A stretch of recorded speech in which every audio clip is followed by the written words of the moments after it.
12지지를 다 하나하나 까면서 팩트충. 뭐 얘는 몇 월생이라서 맨날 이래. 빌 맞았는데 풀콤보에다가 군까지 꽂는. 네가 이런 점은 좀 잘못했는데 너도 이런 점은 잘못했네. 아 그거 나 할 수 있다. 허세충. 어느덧 훈수충의 꼰대가 돼서 아싸로 다시 돌아온다.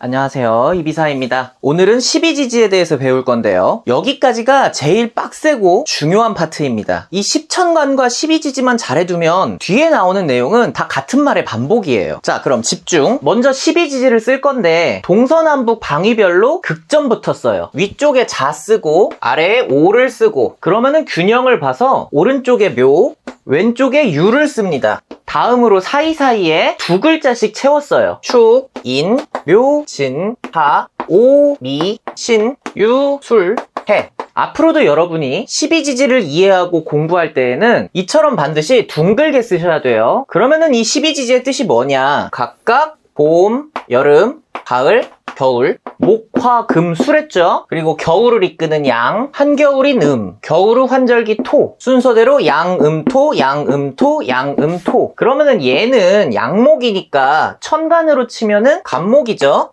얘는 천간으로 치면은 을목. 그러면은 여러분은 추리력의 천재이니까 각각 병화, 정화, 경금, 신금. 이 신금 때문에 가끔 혼선이 있기는 한데 둘이 한자는 달라요. 얘는 임수, 얘는 개수.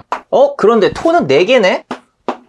천간은 토가 무토랑 기토 2개였는데 일단 무토는 더 정점에 오르는 기운이고 발산의 영역에 있었죠. 기토는 수렴의 영역에 있고 또 꺾어 내리는 기운이랬잖아요. 자, 이때 예전에 지지의 분화에 대해서 배운 걸 기억하신다면 여기 축토는 추운 영역에서 따뜻한 영역으로 꺾어내는 자리랬죠. 그래서 기토. 진토는 따뜻한 봄에서 더 따뜻한 여름으로 발산하니까 무토. 마찬가지로 미토는 더운 영역에서 차가운 영역으로 꺾어 내려가니까 기토겠죠.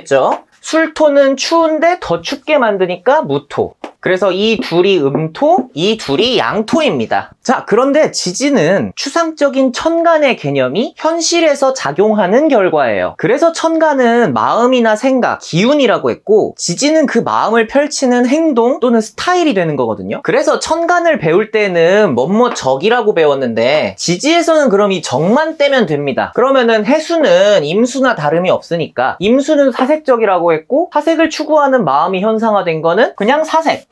자수는 개수나 다름없으니까 실리적에서 정만 떼고 실리. 마찬가지로 인목은 간목이니까 이건 지우고 주관. 묘목은 그러면은 이거 지우고 개성일 텐데 사화는 적극, 오화는 사교. 지지신금은 그럼 경금 지우고 현실. 유금은 그러면 원칙. 그리고 오늘 강의의 활용점정. 처음 배우시는 분들은 좀 잘 모르겠지만 보통 공부하신 분들은 이거 토가 4개다 보니까 굉장히 좀 어렵게 배우거든요. 근데 사파 커리큘럼대로 따라오셨다라면은 좀 심플하게 갈 수 있습니다. 일단 얘네 둘은 반성이고 얘네 둘은 지배일 텐데 정반대쪽에 있는 얘네들끼리 서로 똑같을 리는 없겠죠. 이때 축토는 겨울에 속하는 토잖아요. 겨울은 내향, 여름은 외향, 봄은 낙관, 가을은 비관.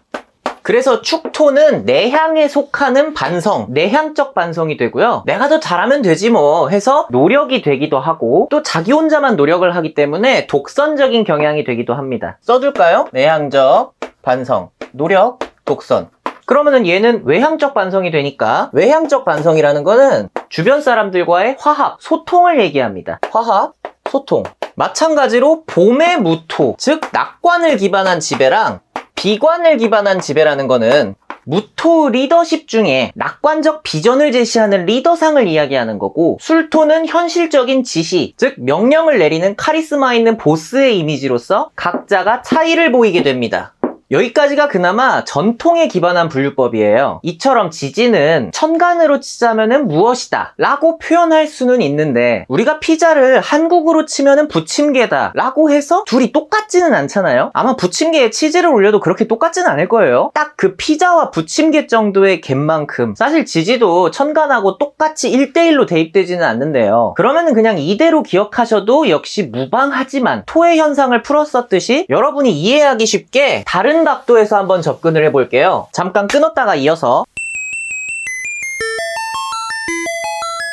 지금부터 사용할 분류 방법은 정통에서는 잘 쓰이지 않는 방식이거든요. 사파 오리지널까지는 아닌데 약간 퓨전 방식입니다. 먼저 기존의 계절별 분류선을 지우고 확실하게 춥고 확실하게 더운 가장 뚜렷한 계절을 중심으로 반으로 나눠봅니다. 자수는 계절로 치면은 한겨울이지만 하루로 치면은 자정, 가장 어두운 한밤중이에요. 오화는 계절로 치면은 한여름이고 하루로 치면은 정오, 한낮이죠. 그러면은 이 둘은 밝은 영역과 어두운 영역으로 나뉘어요. 그때 이렇게 기억하세요. 밝으면은 주변이 잘 보이죠. 주변이 잘 보이니까 외부 자극이 주를 이루고 주변을 의식하는 성향이 커요. 외부가 되겠죠. 반대로 어두우면 주변에 뵈는 게 없잖아요. 약간 어둠 속에서 명상을 하듯이 주변보다는 나의 생각이나 감정, 내면이 중요하게 돼요. 자신이라고 쓸게요. 각각 양 끝에서 이 극점으로 가까워질수록 자로 가까워지게 되면은 점점 더 나의 생각이 중요하게 될 것이고, 이 오화 쪽으로 가까워지면 가까워질수록 내 자신보다는 외부의 상황과 조건이 더 중요하게 돼요. 그래서 제가 일전에 내향과 외향 이렇게 나눈 거예요. 자, 그러면은 다음으로 이렇게 자오선을 기준으로 다시 반을 나눠보면 물론 따뜻한 영역과 차가운 영역 이런 느낌의 영역으로 나눌 수 있겠지만 조금 더 구체적으로 들어가자면요, 여러분은 한 번쯤 이런 생각 해보지 않으셨어요? 사실 봄이나 가을이나 과하게 덥지도 과하게 춥지도 않은 중간에 있는 계절인데 봄과 가을은 분명히 다르잖아요. 물론 실제로는 조도나 습도의 차이가 있기는 하지만 겨울 다음에 여름으로 가는 과정은 가을이 아니라 봄이죠. 그러면은 그냥 이런 따뜻함과 차가움 이 아니라 점점 더 따뜻해져 가는, 점점 더 차가워져 가는 이 방향성을 중심으로 생각해 볼 수 있어요. 즉 봄이라는 것은 나로부터 시작해서 주변과 외부를 살피게 되어가는 과정, 그 자리를 이야기하고 저는 이것을 주관이라고 부를게요. 그러면은 가을이라는 것은 주변으로부터 나를 돌아보는 과정, 이것을 객관이라고 부를게요. 왜 저는 이렇게 부른다고 했느냐면은 몇몇 책에서는 이 용어가 조금 섞여 있기도 해요. 여기에 자신이라고 쓰여 있는 게 어떻게 보면은 주관을 이야기하는 거기도 하잖아요. 주관이라는 게 거꾸로 자신을 의미하기도 하고, 외부의 세계를 객관으로 서술하기도 하고, 객관적이라는 거를 외부의 의존적이라고 표현하기도 해요. 하지만 내용을 살펴보면은 의도는 다 똑같아요. 누구나 다 봄 쪽이 자유분방하고 낙천적이고 희망적인 거고, 가을이 원리 원칙을 따르고 문명에 순응하는 편이라고 쓰는 거는 다 똑같습니다. 다만 그런 성향이 어떻게 보면은 주관적인 객관이라거나 혹은 객관적인 주관일 수도 있어서 선생님들마다 용어의 서술 차이는 좀 있어요. 중요한 건 이 흐름을 아셔야 되고 내용은 다 똑같다. 아무튼 봄과 가을도 마찬가지로 이쪽에 가까워질수록 주관적인 경향이 두드러지고 이쪽에 가까워질수록 객관적인 성향, 즉 외부의 기준을 두는 성향이 두드러진다. 이거를 기억하셔야 됩니다. 그러면은 이것을 이제 표로 나누게 되면 이 위쪽에 있는 건 자신이랬잖아요. 그럼 지우고 자기인식, 자기인식, 외부인식, 외부인식. 이쪽은 주관적이랬으니까 주관적, 주관적. 여기는 객관적, 객관적. 그럼 이제 각각의 키워드를 좀 더 쉬운 표현으로 써드릴 텐데 이 분류 기준을 의식하면서 대조해 보셔야 돼요. 일단 주의사항, 머릿속에 이미지가 쉽게 그려지게 하기 위해서 충이나 극혐 등 약간의 속어들이 좀 쓰일 건데 막 너무 진지하게 받아들이거나 놀리는 데 쓰시면 안 돼요. 혹시 불편하시면 앞에까지 설명했던 것만 기억하시거나 아니면 끝에 노트 정리 링크로 점프하셔도 됩니다. 그럼 집중. 먼저 사색의 현상화는 아싸입니다.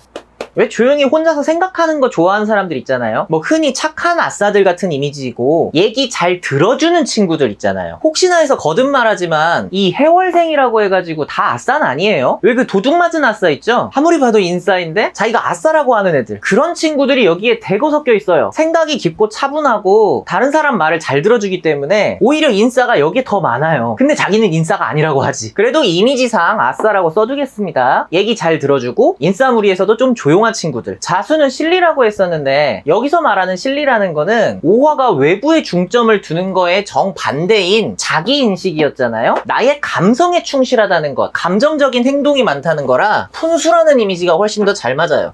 좋으면 좋다, 싫으면 싫다, 자기에 대한 표현이 분명하고 할 말은 하고 사는 타입. 이거 자체로는 이해가지 않을 수 있으니까 조금 더 넘어가서 다시 설명해드리면 이해가 쉬울 거예요. 축토는 노력과 독선이라고 했었는데 말이 너무 멋있으니까 지울게요. 묵묵히 반성하고 노력하는 게 내가 더 잘하면 되겠지도 맞지만 나만 특별히 고생한다는 것까지도 포함되어 있거든요. 그럼 얘는 중2병.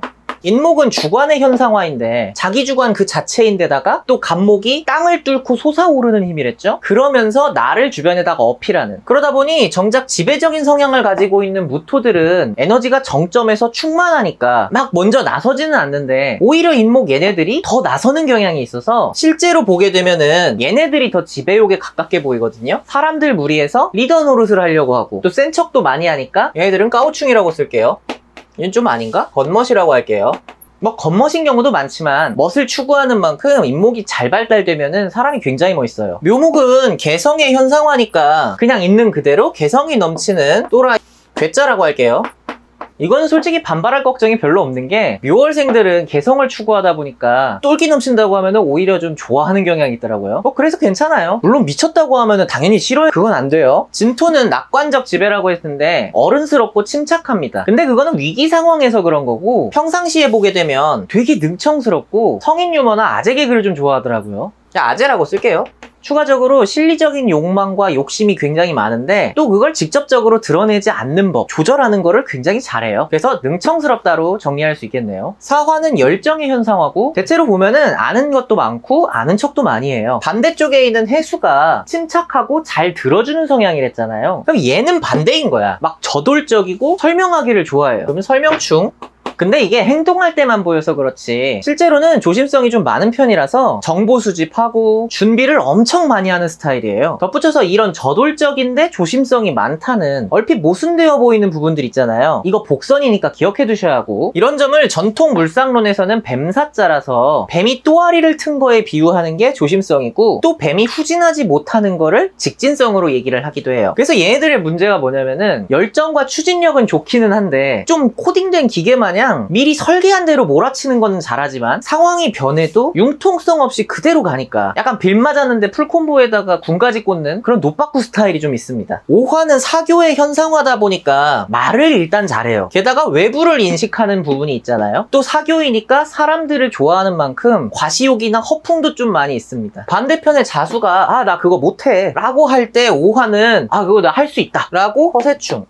얘가 왜 허풍이 되느냐면 얘네가 된다고 하는 것들은 얘네가 100% 컨디션일 때 가능은 하다는 얘기예요. 거짓말을 한다기보다는 거짓말은 하지 않았다의 경우가 좀 많은데 얘네가 실리를 중시한다는 게 얘네가 명예를 중시하는 거에 반대 속성을 이야기한 거예요. 즉 남들이 어떻게 보는지를 생각하는 것보다 내가 어떻게 생각하는지를 좋아하는 성향, 이렇게 서로 반대되는 것끼리 대치해보면은 그 속성을 이해하기가 쉽거든요. 미토는 화합과 소통을 이야기한다는데 자, 잘 생각해보세요. 누가 서로 싸운 것도 아닌데 항상 이 스탠스라는 거는 모두가 평화로운 세계를 꿈꾼다는 거예요. 그래서 누가 다투게 됐을 경우에는 또 누가 잘못했네, 아니면은 네가 이런 점은 좀 잘못했는데 너도 이런 점은 잘못했네, 그런 의미에서 오지랖이 넓다. 얘도 얘네가 독선적이고 혼자서 알아서 하려고 하는 데에 비해 주변 사람들과의 소통을 중시한다는 점에서 서로 대치되죠. 신금은 현실의 현상화라고 했는데 약간 자학적인 면도 있고 외부에도 공평하게 비판적이에요. 블랙 코미디 같은 느낌으로 풍자도 좀 잘하고, 반대편에 인목이 없어도 있는 척 한다면 신금의 경우에는 있어도 없는 척 하는 쪽에 가까워요. 그렇게 좀 자기 자신을 잘 낮추다 보니까 말이 쉽고 웃기게 좀 잘해서 개그도 되게 잘 치는 편인데 깔 때는 또 겁나게 독하게 깝니다. 반대편에 인목은 화려하게 꾸미는 것들을 좋아하는 반면 얘네들은 불편함을 감수하면서까지 그렇게까지는 하지 않아요. 조금 더 실용적인 편이겠죠? 그래서 이상론이나 폼 잡는 거를 되게 안 좋아하고, 그러다 보니까는 가식 없고 순수한 아이들을 좀 좋아하는 경향도 있어요. 허례허식이 적어서 준비가 많이 필요하지 않으니까 얘도 실행력이 되게 좋은 편이에요. 아무튼 얘네들은 팩트충. 유금은 원칙의 형상화니까 굉장히 엄격하기도 하고 혹은 편협적이기도 합니다. 무엇보다도 고지식한 편인데 반대편의 묘목이라는 거는 자유분방함을 상징한다고 했었잖아요. 얘네들은 그렇게 튀는 상황에 대해서 조금 불안해해요. 평소 자신의 활동 방식을 그대로 유지하고 싶어하는 경향도 크고, 옆에 신금처럼 가끔 개그도 치기는 치는데 좀 정형화된 상황에서만 그게 좀 허용이 돼요. 그래서 구분이라는 말로 유금이 제일 잘 표현되는 것 같아요. 진지한 상황과 농담이 섞이는 거에서 좀 유연하지 못하고 변화나 새로운 취향 혹은 발상에 대해서 경직되어 있는 편이다. 둘 다 나와 너의 구분은 분명한데요. 얘는 좀 더 협상을 해보려고 하는 공격적인 스타일이라면은 얘네는 금인 만큼 자기 그냥 스타일을 유지하고 싶어 합니다. 그래서 진지충. 근데 진지하다는 거는 인간 대 인간으로서는 굉장한 미덕이에요. 말을 잘하는 것과는 별개로 상대의 공감을 불러일으키는 대화 스킬은 조금 약한 편이라 흥미는 좀 떨어지지만 일단 꺼내는 얘기들이 되게 알찬 편이다. 또 분석력도 되게 좋습니다. 술토는 카리스마 있는 명령을 내리는 보스 타입이라고 했지만 그거는 따르는 사람들이 있을 때 얘기고 평소에 보면은 좀 꼰대, 훈수충 기질이 있어요.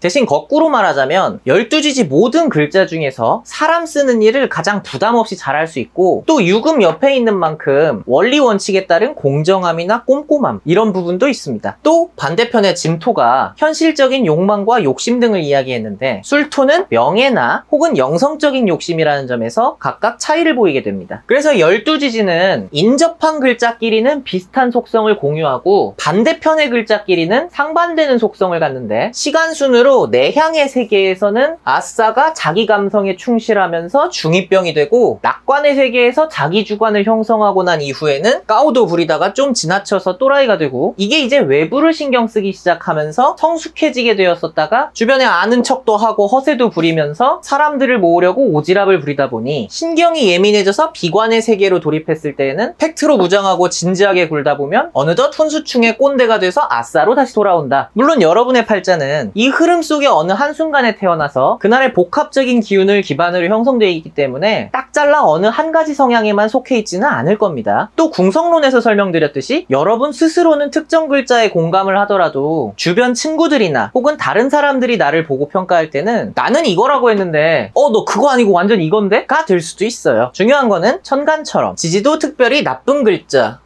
또 없고 또 특별히 좋은 글자도 없습니다. 각각의 모든 글자는 여러분이 재미있게 쓰시라고 장난스럽게 표현했지만 모두 고유한 장점이 있고 또 표현하지 않은 함의적인 부분이 많아요. 적어도 이러한 사주지식을 편견의 도구로 쓰기에는 부적합하다. 뭐 얘는 몇 월생이라서 맨날 이래 라고 하는 그 몇 월생이 그 성격에 정반대가 되는 그런 경우에 대해서 다음에 배우게 될 거예요. 아무튼 각 지지에 대한 설명은 이 정도로 좀 충분하다고 생각되고 여기에 구체적인 이미지를 덧그리는 거는 차차 후속 강의에서 거듭하기로 하고 여기까지로 사주에서 초등학교 수준까지가 끝났습니다. 기억하기 쉽도록 하다 보니까 12지지를 다 하나하나 까면서 나름 공평하게 깠어요. 그러면서 속어도 좀 많이 쓰였는데요. 뒤에 나갈 노트 정리에는 조금 다른 키워드로 정리해줬으니까 강의 내용이랑 비교해보시는 것도 공부에 도움이 많이 될 거예요. 아무튼 오늘 기억하셔야 할 거는 지지의 흐름, 인접한 것끼리는 비슷하고 마주보는 것끼리는 반대된다. 토의 방향성은 각각 속해 있는 계절에 기반한다. 그리고 이거를 구분하는 기준을 유도하는 방법. 그러면 오늘 수업은 여기까지로 하고 다음 시간부터는 중학교 수준으로 들어가겠습니다. 감사합니다.